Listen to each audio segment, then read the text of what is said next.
모든 겸손으로 주를 섬긴 것, 모든 겸손으로 주를 섬긴 것, 이런 제목으로 하나님 말씀 전하겠습니다.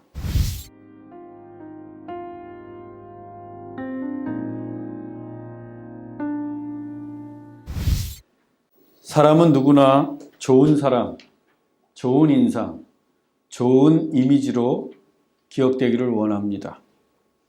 그리고 대개 한 단어나 단순한 특징으로 기억이 됩니다.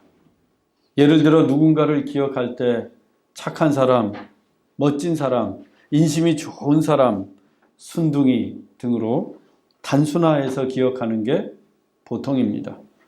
또 누군가는 거짓말쟁이, 사기꾼, 얌체, 겁쟁이 등 한 단어로만 기억합니다. 한 사람의 수십 년의 인생이 복잡한 것 같지만 이처럼 한 단어나 한 문장으로 남게 됩니다. 그리고 이것은 그 사람이 일평생 어떻게 살아왔는지를 단적으로 보여주는 것입니다. 그래서 우리는 평소에 잘 살아야 합니다. 저는 나중에 설교 잘하는 목사로 기억되기보다는 사랑이 많은 목사, 진실한 목사로 기억되기를 원합니다. 그러려면 제가 목회하는 동안 많이 사랑해야 하고 또 진실함을 가지고 목회해야겠죠. 여러분들은 어떤 사람으로 기억되길 원하십니까? 여러분이 바라는 모습으로 기억되려면 지금 그렇게 행하고 오늘 그 모습으로 살아야 합니다. 여러분이 기억으로 남길 원하는 그 미래의 모습이 지금 오늘 현재의 삶이 되어야 합니다. 오늘의 본문은 바울이 에베소 교회에서 어떻게 기억되고 있는지를 보여줍니다. 본문 17절입니다.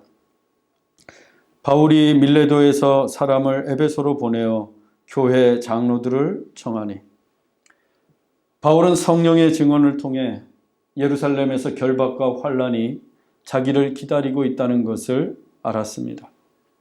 이제는 예루살렘으로 가야 할지 말아야 할지를 결단해야 하는 시간이 점점 더 다가오고 있었습니다.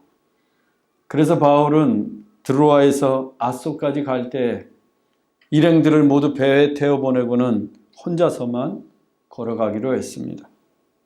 하나님 앞에 홀로 서서 하나님의 뜻이 무엇인지 깨닫기 위함이었습니다.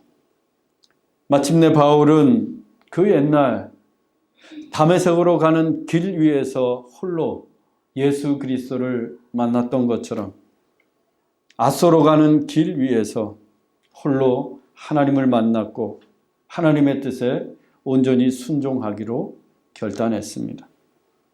그 결단의 고백이 지금도 우리 귀에 천둥처럼 들려온다고 했습니다. 내가 달려갈 길과 주 예수께 받은 사명, 곧 하나님의 은혜의 복음을 증언하는 일을 마치려 하면은 나의 생명조차 조금도 귀한 것으로 여기지 아니하노라. 바울은 예루살렘에서 자신을 기다리고 있는 것이 결박과 환난이었지만 그 길이 자신이 달려가야 할 길임을 알았습니다. 예루살렘에서 주 예수께 받은 사명, 곧 하나님의 은혜의 복음을 증언해야 했습니다. 바울은 이 일을 위해 자신의 생명조차 던지기로 결단했습니다.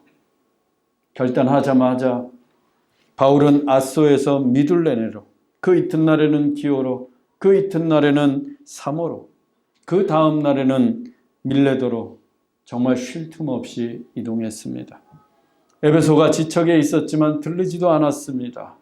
오순절 전에 예루살렘에 도착하기 위해서 바울은 급히 움직였던 것입니다. 그런데 밀레도에 도착한 바울이 무슨 생각에서인지 사람을 에베소로 보내어 에베소 교회 장로들을 청했습니다. 밀레도에서 에베소까지는 약 45km로 왕복 90km입니다. 아무리 빨리 장로들을 불러와도 좋기 사나흘은 걸립니다. 바울은 지금 숨이 가쁠 정도로 바쁘게 이동 중인데 사나흘은 분명 긴 시간입니다. 그 긴 시간을 밀레도에서 장로들을 기다리고 있는 데에만 허비해야 합니다. 바울은 오순절 전에 예루살렘에 도착하는 것이 목표입니다. 오순절은 6월절로부터 오순 50일째 되는 날입니다. 그런데 바울은 빌립보에서 6월절을 보낸 후에 배를 타고 드로아까지 오는 데에만 닷새나 걸렸습니다. 그리고 드로아에서 일주일을 체류하고 아소를 거쳐 밀레도까지 오는 데에도 최소한 일주일 이상이 소요되었습니다. 6월절로부터 벌써 21일 이상이 지난 것입니다. 그렇다면 오순절까지는 채 한 달도 남지 않았습니다. 바울이 급히 서둘렀던 이유도 이처럼 시간이 촉박했기 때문입니다. 그런데 바울은 왜 갑자기 에베소 교회 장로들을 부른 것일까요? 그렇게 바쁜 와중에도 바울은 왜 밀레도에서 사나흘을 보내면서까지 장로들을 만나려고 하는 것일까요? 사도행전 20장 25절입니다. 보라, 내가 여러분 중에 왕래하며 하나님의 나라를 전파하였으나 이제는 여러분이 다 내 얼굴을 다시 보지 못할 줄 아노라. 이 구절은 바울이 에베소 교회 장로들을 만나고서 했던 말입니다. 그런데 바울이 뭐라고 합니까? 이제는 여러분이 다 내 얼굴을 다시 보지 못할 줄 아노라. 바울은 3년 동안 에베소에 머물면서 하나님의 나라를 전했습니다. 3년 동안 매일같이 에베소 교회 성도들의 얼굴을 보았습니다. 하지만 이번에 예루살렘으로 가면 다시는 그들의 얼굴을 볼 수가 없습니다. 예루살렘에서 바울을 기다리고 있는 것이 결박과 환난이었기 때문입니다. 바울은 그 결박과 환난이 이전에 자신이 당했던 결박과 환난과는 다르다는 것을 알고 있었습니다. 한마디로 예루살렘에 가면 죽을 수도 있었습니다. 3년 동안 에베소를 왕래하며 바울이 사랑했던 에베소 교회, 이제 다시는 볼 수 없는 에베소 교회 성도들의 얼굴. 바울은 그래서 그들에게 마지막으로 당부해주고 싶은 말이 있었습니다. 그 때문에 그토록 바쁜 여정 중이었지만 사람을 에베소로 보내어 에베소 교회 장로들을 청했던 것입니다. 그렇다면 에베소 교회의 장로들에게 전하는 바울의 말은 일종의 유언과도 같았습니다. 에베소 교회를 향한 바울의 유언의 설교였습니다. 그 유언의 설교가 이렇게 시작됩니다. 본문 18절입니다. 오매 그들에게 말하되 아시아에 들어온 첫날부터 지금까지 내가 항상 여러분 가운데서 어떻게 행하였는지를 여러분도 아는 바니. 에베소 교회 장로들이 밀레도에 도착했습니다. 그들이 오매 바울은 설교를 시작합니다. 이 설교는 사도행전에 기록된 바울의 설교 중에 믿는 자들, 즉 그리스도인들에게 전하는 유일한 설교문입니다. 물론 바울이 전도하고 개척한 교회들을 찾아가서 그들의 믿음을 굳건하게 해주고 설교도 했습니다. 하지만 그 내용은 사도행전에 기록되지 않았습니다. 그동안 누가가 사도행전에 기록해왔던 바울의 설교는 아덴의 철학자들, 회당의 유대인들, 예수님을 모르거나 예수님을 믿지 않는 헬라인들에게 전했던, 즉 넌 크리스천들을 위한 설교였습니다. 그런데 밀레도에서만큼은 에베소의 장로들에게, 즉 그리스도인들에게 전하는 바울의 설교를 빠짐없이 기록하고 있습니다. 그래서 이 설교는 예수님을 믿는 우리들에게도 매우 의미가 있고 도전이 되는 하나님의 말씀입니다. 먼저 바울은 지난날 아시아에서의 일들을 회고하는 것으로 설교를 시작합니다. 아시아에 들어온 첫날부터 지금까지 내가 항상 여러분 가운데서 어떻게 행하였는지를 여러분도 아는 바니. 본문에서 아시아는 곧 아시아의 수도 에베소를 가리킵니다. 바울은 에베소에서 3년 동안이나 머무르며 사역했습니다. 바울에게 있어서 3년은 매우 긴 시간이었습니다. 온 지중해 세계와 유럽 땅을 누비고 다니는 선교사에게 한 지역에서만 3년 동안이나 머물렀다고 하는 것은 그만큼 특별한 사랑과 애정과 관심을 가지고 바울이 목회했음을 의미합니다. 그 3년 동안 바울은 항상 똑같이 행했습니다. 아시아에 들어온 첫날부터 장로들을 만나고 있는 지금까지 바울은 항상 똑같은 모습으로 사역했습니다. 그래서 바울도 에베소 교회의 장로들이 다 아는 바라고 했던 것입니다. 아시아에 들어온 첫날부터 지금까지 내가 항상 여러분 가운데서 어떻게 행하였는지를 여러분도 아는 바니. 이때 아는 바로 번역된 헬라어 에피스타스테는 책이나 누군가에게서 전해 듣고 지식적으로 아는 것이 아니라 직접 경험적으로 삶으로 체험해서 존재로 아는 것을 뜻합니다. 바울이 아시아에 들어온 첫날부터 에베소의 장로들이 직접 보고 듣고 삶으로 경험해서 알고 있는 바울을 말합니다. 즉 그들의 기억 속에 남아있는 바울의 존재입니다. 에베소 교회 성도들이라면 누구도 부정할 수 없는 바울의 존재. 바울을 바울되게 했던 바울의 삶을 말하는 것입니다. 그러면 에베소 교회 장로들이 기억하고 있는 바울은 어떤 사람이었을까요? 오늘부터 몇 주에 걸쳐서 순차적으로 알아보겠습니다. 먼저 바울이 주를 어떻게 섬겼는지에 대해 살펴보겠습니다. 본문 19절입니다. 곧 모든 겸손과 눈물이며 유대인의 관계로 말미암아 당한 시험을 참고 주를 섬긴 것과. 바울이 아시아에 들어온 첫날부터 3년 동안 행한 일은 주를 섬긴 것이었습니다. 바울이 회당과 두란노 서원에서 하나님의 말씀을 가르치고 에베소 교회를 세우고 병자들을 치유하고 악귀를 물리친 그 모든 사역은 다름 아닌 주를 섬긴 것이었습니다. 우리는 여기에서 중요한 가르침을 얻게 됩니다. 우리는 교회에서 주일학교 교사로, 성가대로, 찬양팀으로, 선교회로 또 여러 가지 일로 봉사하고 직분을 맡고 사역하는 것은 다 주를 섬기는 것입니다. 아니, 주를 섬기는 것이 되어야 합니다. 우리는 흔히 교회를 섬긴다, 주일학교를 섬긴다, 성가대를 섬긴다 라고 말합니다. 또 저는 찬양팀에서 드럼으로 섬기고 있어요. 이런 말도 해요. 그런데 그 섬김의 궁극적인 목적은 주를 섬기는 것이 되어야 합니다. 아니, 이제부터는 주를 섬긴다고 말해야 합니다. 즉, 교회를 섬기는 게 아니라 교회를 통해 주를 섬기고, 성가대를 섬기는 게 아니라 성가대를 통해 주를 섬기고, 사역을 섬기는 게 아니라 그 여러 가지 사역을 통해서 주님을 섬기는 것입니다. 교회를 섬기는 것과 주를 섬기는 것은 분명히 달라요.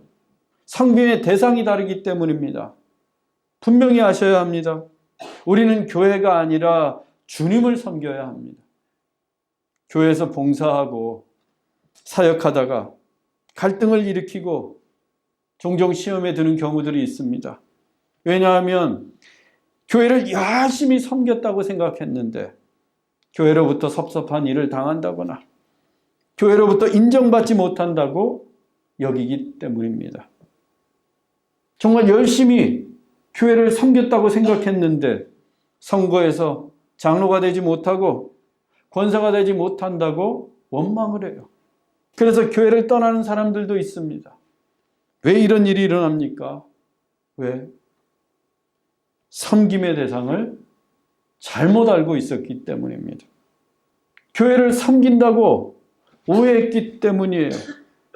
우리는 교회를 섬기는 게 아니라 주님을 섬기는 것입니다. 그래서 인정도 주님에게 받고 직분도 주님에게 받고 칭찬도 주님에게 받는 거예요. 책망도 주님에게 받는 거예요. 여러분, 우리는 교회를 섬기는 게 아닙니다. 집사, 권사, 장로, 직분을 섬기는 것도 아닙니다. 물론 목사를 섬기는 것도 아닙니다. 우리는 주님만을 섬겨야 합니다. 우리가 섬길 분은 오직 주님뿐입니다. 헬라어 원문은 이 점을 더욱 분명히 하고 있습니다. 우리말 주를 섬긴다로 번역된 본문을 영어 성경도 I served the Lord, 주님을 섬겼다라고 번역하고 있습니다. 그런데 이 serve, 섬기다로 번역된 헬라어 둘리오는 훨씬 더 깊은 의미가 있습니다. 둘리오가 종노릇하다, 종이 되다 라는 뜻이기 때문입니다. 둘리오의 명사형이 바로 둘로스, 종입니다. 바울은 지난 3년 동안 아시아에 와서 주님의 종이 되었던 것입니다. 주님의 종으로서 주님을 섬겼던 것입니다. 이것은 우리가 왜 교회가 아니라 직분이 아니라 사역이 아니라 주님을 섬겨야 하는지 잘 보여줍니다. 우리는 둘리오, 주님의 종이지 직분의 종이거나 교회의 종이 아니기 때문입니다. 여러분, 오늘부터 교회가 아니라 교회를 통해 주님을 섬기십시오. 여러분이 맡은 직분과 사명을 통해 오직 주님만을 섬기십시오. 그리고 주님을 섬기되 주님의 종이 되어 섬기시기를 간절히 바랍니다. 종은 자기의 뜻이 없습니다. 종에게는 오로지 주인의 뜻만 있습니다. 종은 자기를 위해 살지 않습니다. 주인을 위해 살아야 합니다. 또 종에게는 영광이 없습니다. 언제나 무익한 종일 뿐입니다. 영광은 오직 주님께만 돌려야 합니다. 그것이 종입니다. 그런데 교회에서 다투고 싸우는 사람들이 있습니다. 교회 안에서 성질 부리고 기득권 주장하고 힘자랑을 합니다. 그래서 교회를 둘로 셋으로 갈라놓는 사람들이 있습니다. 왜 그렇습니까? 왜 그런 일이 일어나는 것입니까? 자기가 주인이라고 생각하기 때문입니다. 자기가 교회의 주인이라고 착각하기 때문입니다. 그래서 자기의 뜻만을 주장합니다. 자기의 유익만을 구합니다. 하지만 우리는 교회의 주인이 아닙니다. 교회에 아무리 오래 다녔다고 해도 주인이 될 수 없습니다. 왜? 우리의 신분은 종이기 때문에. 교회를 수십 년 다녀도 우리의 신분이 종인 것은 변함이 없습니다. 사랑하는 여러분, 우리의 주인은 주님이십니다. 교회의 주인도 주님이시고 우리의 삶의 주인도 주님이십니다. 우리는 그저 주님의 뜻에 순종해야 하는 종일 뿐입니다. 우리가 종이라는 사실을 한순간도 잊지 마십시오. 언제나 주님의 종으로서 주님을 섬기시기 바랍니다. 그러면 어떻게 해야 우리가 종으로서 주님을 섬길 수 있는가? 바울은 세 가지를 이야기합니다. 곧 모든 겸손과 눈물이며 유대인의 관계로 말미암아 당한 시험을 참고 주를 섬긴 것과, 첫째는 겸손이고 둘째는 눈물이고 셋째는 참는 것, 즉 인내입니다. 주님을 섬기는데 겸손과 눈물과 인내로 섬겨야 한다는 거예요. 먼저 겸손입니다. 바울은 겸손으로 주를 섬겼습니다. 그냥 겸손이 아니라 모든 겸손으로 주를 섬겼습니다. 즉 한두 번 겸손했다거나 아니면 겉으로만 겸손한 척 한 게 아니라 주를 섬기는 모든 일에 있어서 바울은 항상 겸손했다는 것입니다. 당연합니다. 종이기 때문에. 그러면 겸손이 무엇일까요? 흔히 겸손을 약한 것으로 오해합니다. 말이 없고 조용하고 사양하고 아무 의견도 내지 않고 빼는 것을 겸손이라고 생각합니다. 나는 할 수 없어요. 다른 사람에게 부탁해 보시지요. 제 능력으로는 어림없습니다. 더 뛰어난 분이 계세요. 이런 태도는 결코 겸손이 아닙니다. 겸손은 나를 낮추고 주님을 높이는 거예요. 나를 낮추고 주님을 높이는 것. 나에게 능력도 있습니다. 지식도 있습니다. 재능도 있습니다. 물질도 있습니다. 그럼에도 불구하고 나는 낮추고 주님만을 높이는 것. 이것이 겸손입니다. 그래서 나는 보이지 않습니다. 나는 드러나지 않습니다. 나에게는 영광이 없습니다. 오직 주님만을 높이는 것입니다. 주님만을 드러내고 주님의 영광만을 구하는 것이 겸손입니다. 사람에 대해서도 마찬가지입니다. 나는 낮추고 상대방을 존중하는 태도가 겸손입니다. 바울이 얼마나 대단한 사람입니까? 히브리어, 아람어, 헬라어, 라틴어에 능통했고 율법에도 조예가 깊었으며 학력도 출중했습니다. 성경을 무려 13권이나 기록할 정도로 하늘의 계시도 많이 받았습니다. 또 신약 성경에 나오는 교회들은 대부분이 바울이 개척한 교회입니다.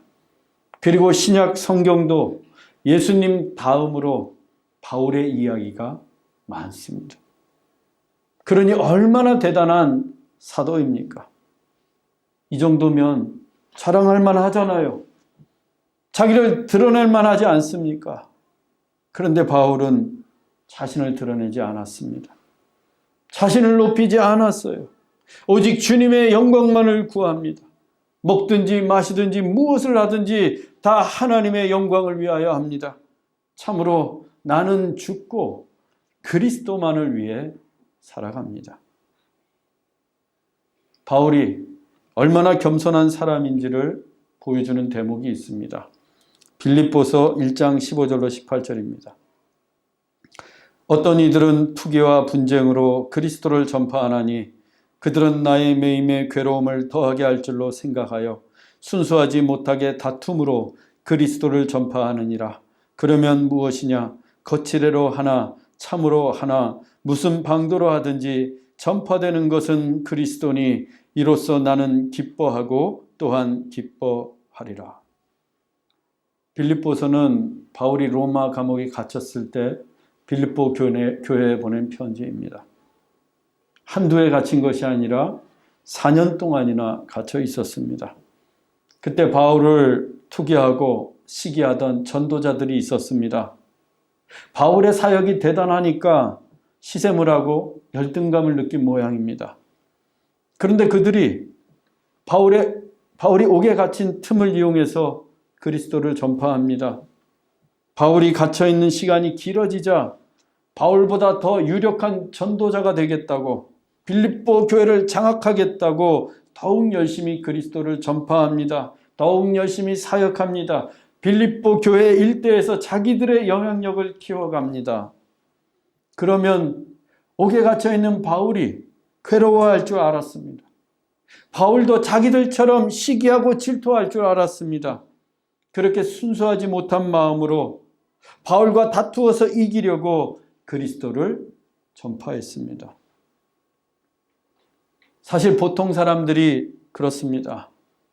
내가 힘들 때, 내가 어려울 때 그때를 틈타서 누군가 나보다 앞서가고 나를 제치려고 하고 나의 자리를 차지하려고 득세한다면 괴롭습니다. 괘씸하고 질투가 나는 게 당연합니다. 예를 들어 제가 선교지에 갔다가 무슨 일을 당해서 장기간 억류됐다고 합시다. 한두 주 만에 나올 줄 알았는데 수개월이 지나고 1년이 지나도 제가 나오지 못해요. 그 사이에 제가 없으니까 누군가 저를 대신해서 매 주일마다 설교를 하고 좋은 씨앗교회를 목회합니다. 임시로. 그런데 그분이 기회가 왔다 싶어서 담임 목사 자리를 차지하겠다고 열심히 해요. 교인들의 마음도 사고 신방도 날마다 다니고 전도도 열심히 하고 설교 준비도 열심히 해서 전합니다. 그랬더니 교회 사람들이 막 모여요. 부흥하고 성장을 합니다. 저 있을 때보다 교회가 더 커졌어요. 이제는 돌아와도 제가 설 자리가 없어 보입니다. 이미 좋은 씨앗교회 담임 목사는 그분이 된 것 같아요. 제가 억류 중에 그 소식을 들었을 때 제 기분이 어떻겠어요? 제 마음이 어떠하겠습니까? 교회가 부흥됐으니 참으로 좋구나.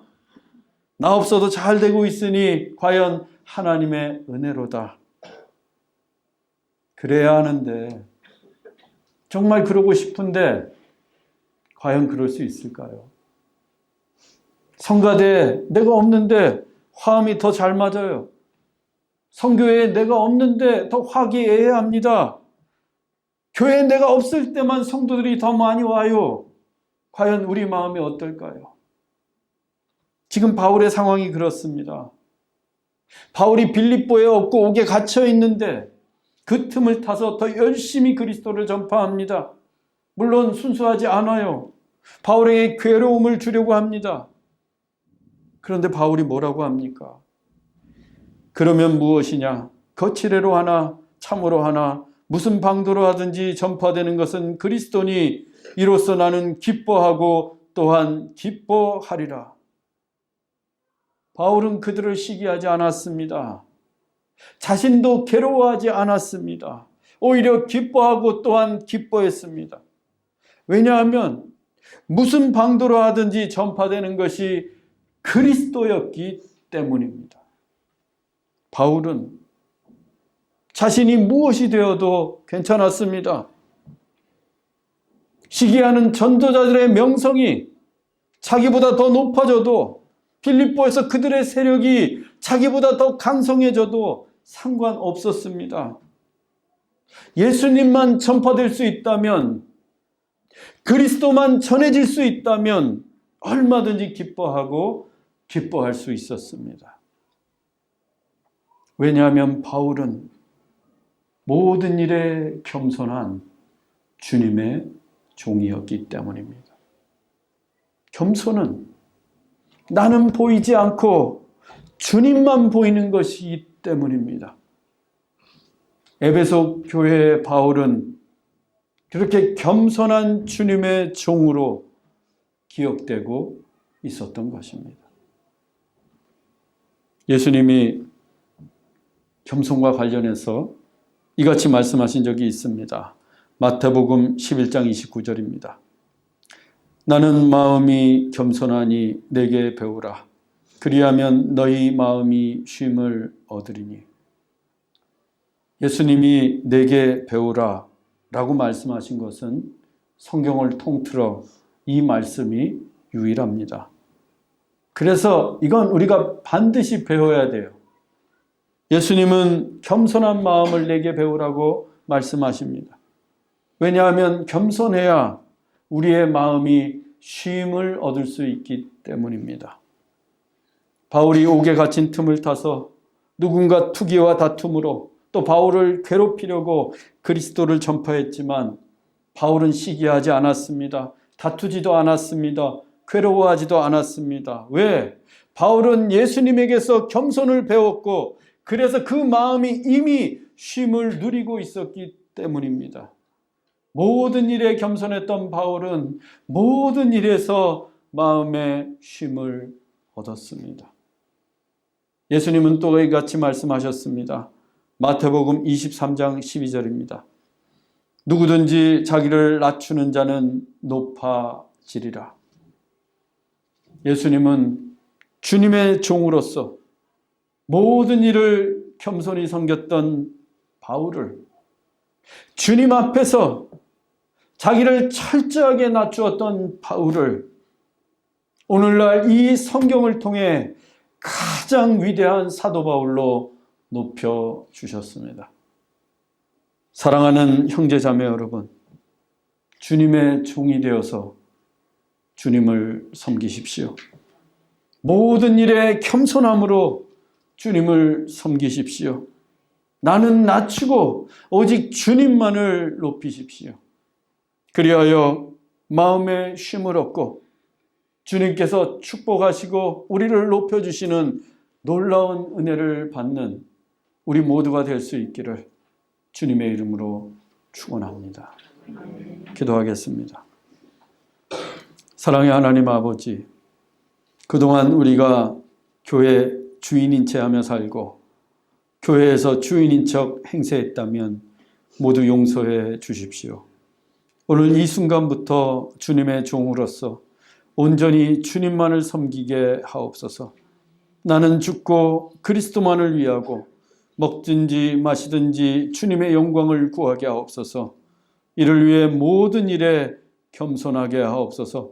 나는 낮추고 주님만을 높이는 겸손의 종이 되게 하옵소서.